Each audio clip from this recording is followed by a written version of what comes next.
formal report. On October 27th, the Regulations Committee received a presentation from scientist Nick Oakley, along with recommendations for the length and bag limits for the 2023 spring, fall, and turkey hunting seasons. Nick also shared recommendations for hunting regulations on conservation areas and managed hunts to be published in the 2023 spring turkey hunting regulation and information booklet. As a brief introduction of Nick has worked with the department since the summer of 2019. Last year, he moved into the wild turkey and rough grouse scientist position, where he oversees several ongoing research projects and provides regulation recommendations.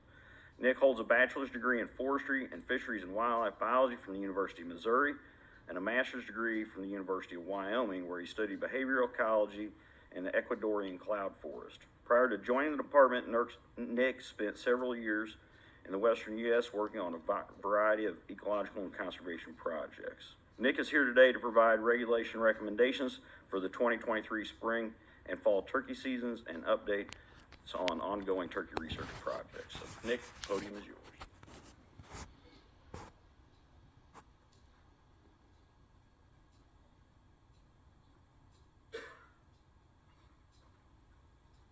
Thanks for having me. Looks like we're skipping through the deer presentation real quick, and then I'll take over. All right, and here we are. So yeah, thank you. I appreciate it. I guess I'll just jump right in because I know we've got quite a few presentations. So first off, this.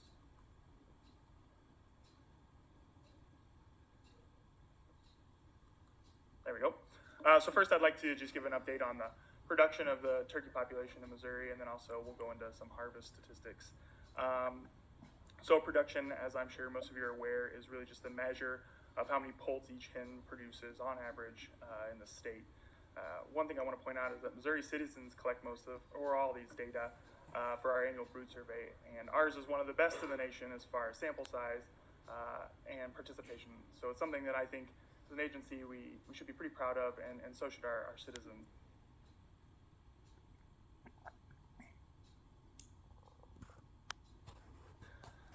Production really gives us a clue about, I think of it as a measurement of the hatch quality.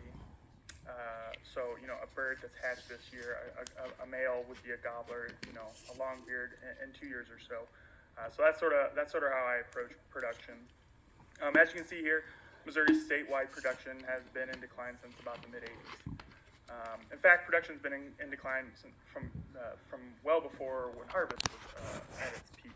So in 1988 there, you can see that production fell below 3.0, never to return, and then 2002, we dropped below 2.0 and haven't come back since. In 2022, our production was at about 1.0, and that'd be the third year in a row that we had that production. The silver lining is that it's slightly better than it once was, but certainly not where we'd like to see it. That was at the statewide level. These are kind of the numbers for each of the turkey productivity regions. I apologize if that's a little small to read. Kind of the big picture gist here is that areas north of the Missouri River tend to have higher turkey production than areas south, and the Southwest and Ozark regions are in particularly poor shape as far as production goes. You can see perhaps that the Boot Heel or the Mississippi Lowlands region is a kind of a bright spot. I think they're just in a slightly different area as far as turkey, as far as where their turkey population is at the moment. Their population is starting to increase due to some habitat management and things like that. But generally speaking, we're at or around that 5-year average, a little higher in some places, a little lower, slightly below where we'd like to see it, certainly. Turning our attention to harvest, this is a figure that shows historical spring harvest, total harvest in Missouri, so that's the youth and the regular seasons.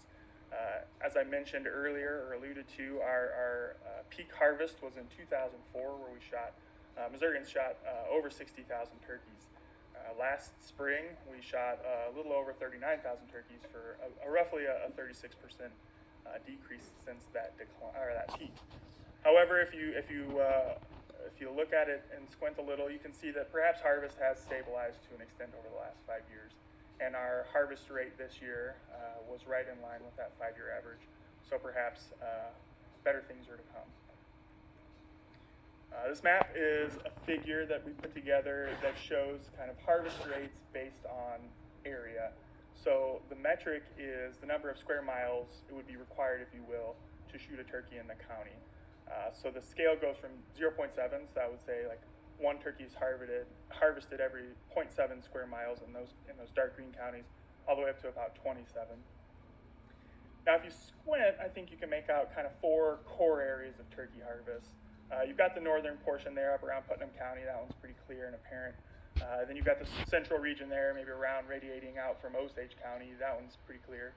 You got the one down to the southwest around, say, Polk County and that area. And then, of course, you have that region south of St. Louis along the Mississippi River. Moving now to fall harvest. Fall harvest is kind of in a different place than spring harvest. Peak fall harvest was in 1987, and it was at about almost 29,000 birds, which is pretty incredible when you compare that to the 2021 harvest of 4,300 birds. So that's about an 85% decrease.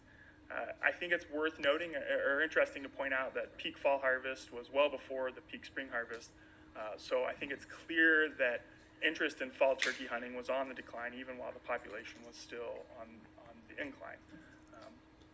Also interesting that once we combined the deer, turkey, and archery permits, the archery, deer, and turkey permits, those became the most prominent permit type for turkey hunters during the fall season.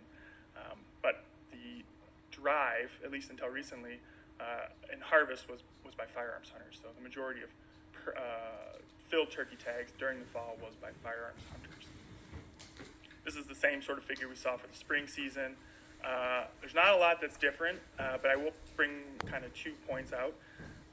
You can see the range is quite a lot different, of course. So instead of roughly 1 to 27 square miles per turkey harvested, we're now at 5 to 200. So the density of hunters is pretty low relative to the spring season. But I do think it's important to note that there are still hunters for the fall season throughout the entire state. If anything, sort of those higher density areas, though, still far lower than the high density spring areas. But that area in the central part of the state is larger, in fact, than the spring area or the spring season.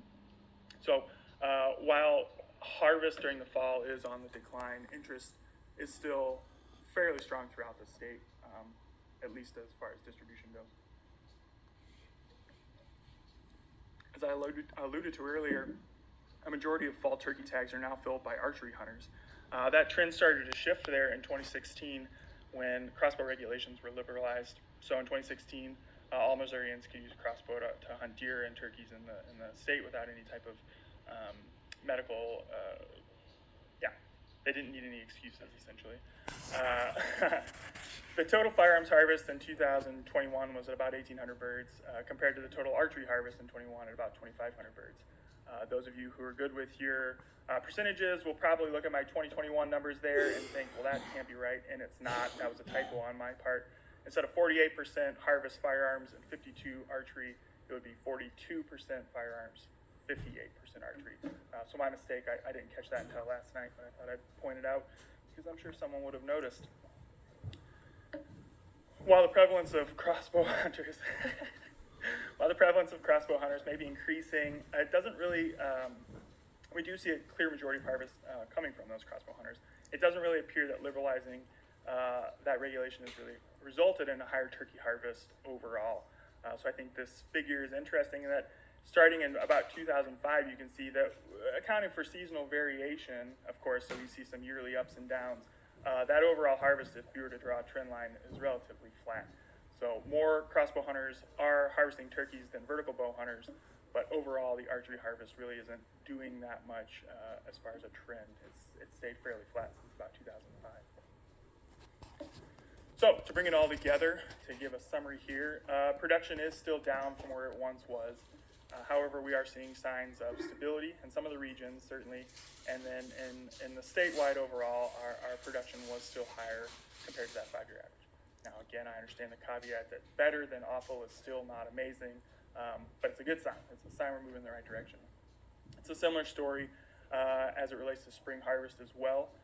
While things are down from their peak, we're starting to see some signs of stabilization over the last few years.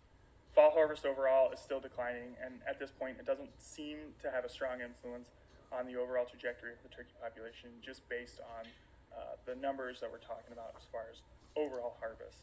And then just something that I think is interesting is the role that archery hunters are going to play in turkey harvest during the fall moving forward. Something I'm going to watch with some interest. So with that, I'm going to pivot and start doing an update on the research projects we have got going on. We've got 3 sort of field projects at the moment. The first one is kind of aimed at addressing that turkey production that we've been talking about. So production declines appear to be driving the driving force behind the decline on the turkey population, not only in Missouri, but throughout the country, or at least the eastern wild turkeys range. This project was initiated by my predecessor, Raina Tile, and our science branch chief, Laura Conley, along with the University of Missouri. And it's one that I'm pretty excited about. It's really